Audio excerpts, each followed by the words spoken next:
The best loadouts for the Seekers of the Storm reworked survivors. We already have a loadouts video if you want to check that out, but because these survivors have been reworked, especially Chef, and all of them have gotten 2 new abilities, the section about Seeker, False Sun, and Chef is just completely outdated. Starting out with Seeker first, we have 2 new abilities and some buffs for her previous abilities. Her 2 options between her secondary are Unseen Hand and Soul Spiral. In my previous loadout video, I said that Soul Spiral was way better than Unseen Hand, and that still holds true. The thing about Seeker is you have to look at her abilities, and you also have to look how her Tranquility stacks with it. Her Tranquility being her passive. It stacks up to 7 times and boosts each of her abilities per stack. Now, for Unseen Hand, it stuns, launches a piercing phantasmal hand from the ground, dealing 600% damage and heals for 3.5% of the damage dealt. Each stack of Tranquility increases the healing of Unseen Hand by 4%. Meanwhile, we have Soul Spiral, manifest spiraling orbs, dealing 150% damage, hits grant temporary barrier, exhilarate on activation at max orbs. Every Tranquility stack increases Soul Spiral's orbs lifetime by 18% and temporary barrier granted by hitting enemies. The lifespan is just how many times it can hit an enemy without it expiring. And exhilarate being after you have max orbs out, it increases the damage and speed of the orbs. Looking at these 2, I would definitely select Soul Spiral over Unseen Hand in every situation. Unseen Hand is just very difficult to control, and you can't use it while you're in either Reprieve or Sojourn. On Eclipse, Unseen Hand's healing isn't going to be that important. And in fact, Soul Spiral giving you more barrier increases your max HP so that you actually take less curse damage in Eclipse 8. Unseen Hand is just so much harder to use and has basically no benefits over Soul Spiral other than the fact that it can heal you instead of giving you barrier. But out of almost every other survivor, Seeker does not have a problem healing themselves.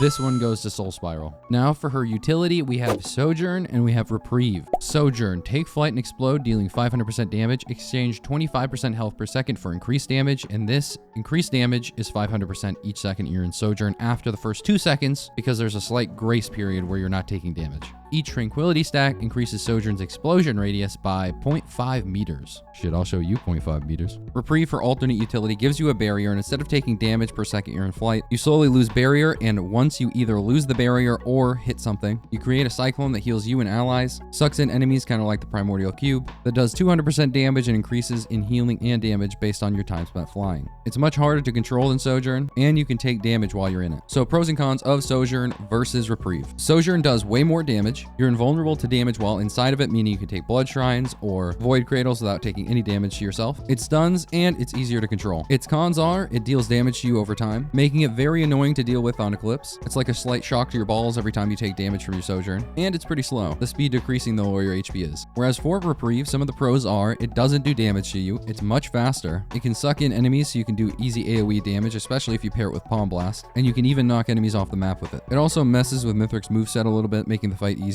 but so does Void Bands, and I don't see anyone taking those. Whereas the cons are, it does less damage, it's harder to control, and you take damage while you're inside of it. For normal runs, Sojourn's always going to be better. On Monsoon, you can always just heal up the damage that you took in Sojourn, while in Eclipse, it does require you to get a couple repulsion armors before you stop taking permanent damage. I personally like Reprieve, but Sojourn is definitely the better ability. Finally, we have her specials Meditate and Palm Blast. Meditate is a Dance Dance Revolution challenge that, if completed in time, will heal you and allies by 4% of maximum HP, deal 300% damage in an AoE, and upon reaching the 7th stack of Tranquility, you get Saving Grace, which gives you 7% stats to all survivors that are alive. And if you die, even in single player, Saving Grace is consumed and then you revive. This is also one of the best skills in multiplayer because you can revive other teammates. Tranquility stacks increase the AoE, damage, and healing done. Palm Blast is a giant hand that you shoot out that does 400 to 7% damage based on how long you charged it, and will heal allies that go through it. It's piercing, so it not only goes through enemies, but it also goes through obstacles. Hitting either 3 enemies or allies gives you a stack of Tranquility. Also, if you hit a boss, you also get a stack of Tranquility.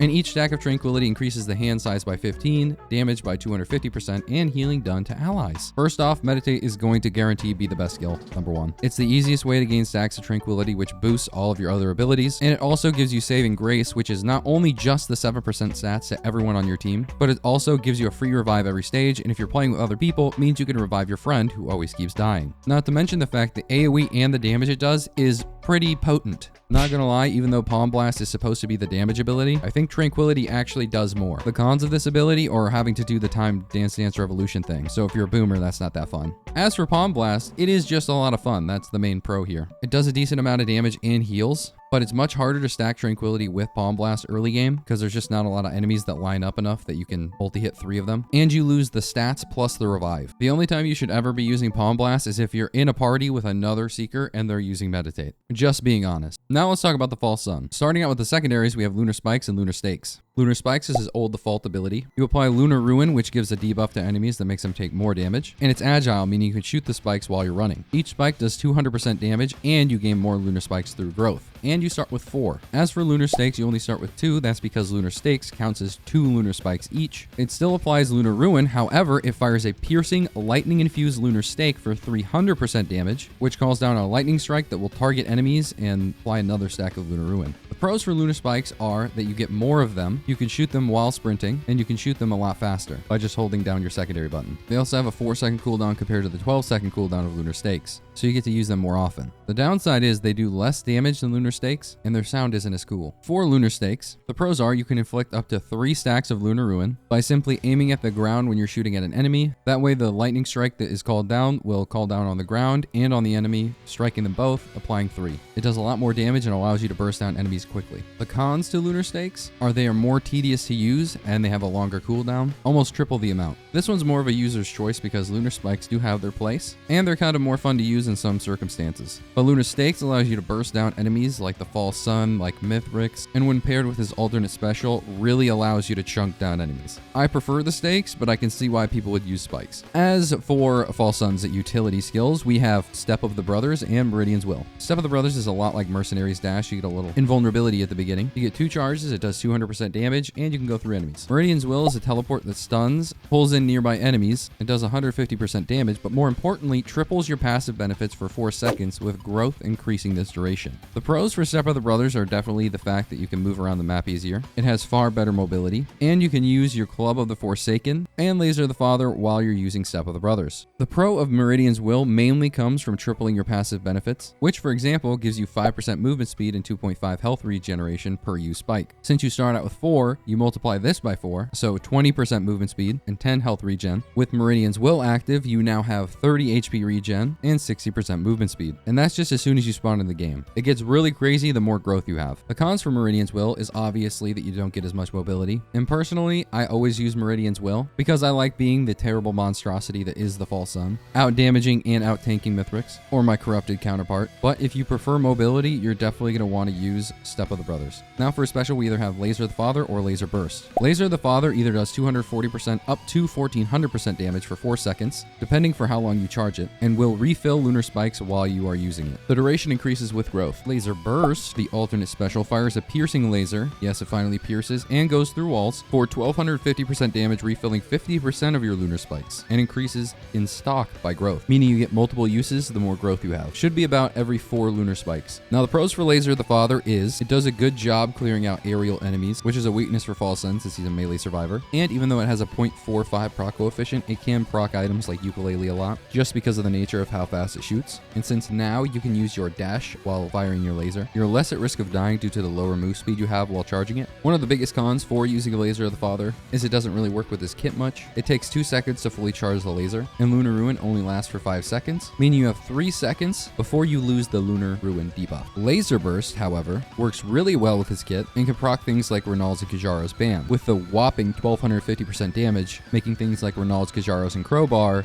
insane. Plus, using that with Lunar Spikes or Lunar Stakes means you can apply more debuffs of Lunar Ruin and burst down enemies quickly. Personally, I always go with Laser Burst, especially now after it's been buffed. It just feels better and does more damage. Finally, for the last survivor, we have Chef. And for his secondary, we have Seer or we have Icebox. Seer is new and improved. It ignites, scorching nearby enemies for 600% damage. Its range has been buffed massively, the animation isn't bad anymore, and it increases with attack speed. Icebox, launch Ice Cubes for 3 times 150% damage. You get 2 charges, and upon reaching 6 stacks of frost, an enemy will freeze, causing them to instantly die if they go below 30% HP. The boosted version of this is a large ice cube that shoots out and does 1500% damage, instantly freezing enemies. Now, Seer is so much better now that, honestly, it's probably better than Flamethrower. But Icebox is just so good because now you have an execute that works on Mithrix and the False Sun, and basically every other enemy except teleporter bosses. Plus, the boosted version gives you a 1500% damage attack, which is the highest damage attack that Chef has. I'm sorry, but this has to go to Icebox. For his utility, we have Roll, and then we have Oil Spill. For Roll, you charge it up for a second and go faster and deal more damage based on how long you charged it, and it gives you a free super jump. Oil Spill, on the other hand, is the Bounce On It ability, which shoots globs of oil on the ground and prevents you from taking fall damage while the ability is active. You can press the ability again to reactivate it up to 4 times, so it's good for dodging ground-based enemies. The pros for Roll is that it gives you more general mobility. You can move about the map faster, and with the super jump, you can go really high vertically.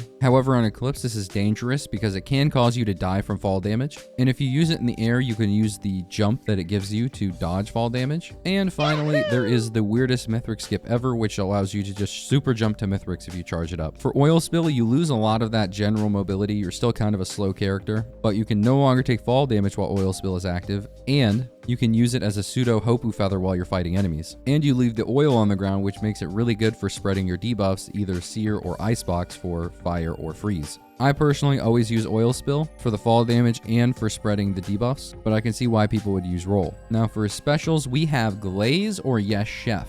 Glaze fires globs of oil, dealing 7 times 250% damage and leaving oil on the ground. And Yes Chef emits a blast attack dealing 400% damage, healing Ignite or Frost depending on the secondary you chose, and boosts the next skill used. Glaze is a decent ability that has some utility since it spreads globs of oil, but the problem is not only was Yes Chef buff, so the cooldown is reduced, it's only 10 seconds now, but also Chef's boosted abilities are all very good. So Glaze isn't fighting against just Yes Chef, it's fighting against all the other abilities as well. I would use Yes Chef 99% of the time. However, if I was using Seer, I might use Glaze instead of Yes Chef, but if I was ever using Icebox, it's almost mandatory to run Yes Chef because of the giant ice cube. That's my personal opinion. So to recap, the best loadout for Seeker, Soul Spiral, Sojourn, and Meditate. The best loadout for False Sun is Lunar Stakes, Meridian's Will, and Laser Burst, all of his alternate abilities. And the best loadout for Chef is Icebox, Oil Spill, and Yes Chef, again, all of his alternate abilities. These are the best abilities in my personal opinion. Run whatever the hell you want, I'm not your daddy. Well, not that I know of. Highly recommend you check out the tier list video where I go over all of these new survivors, and follow me on Twitch, twitch.tv/RNDThursday. Goodbye!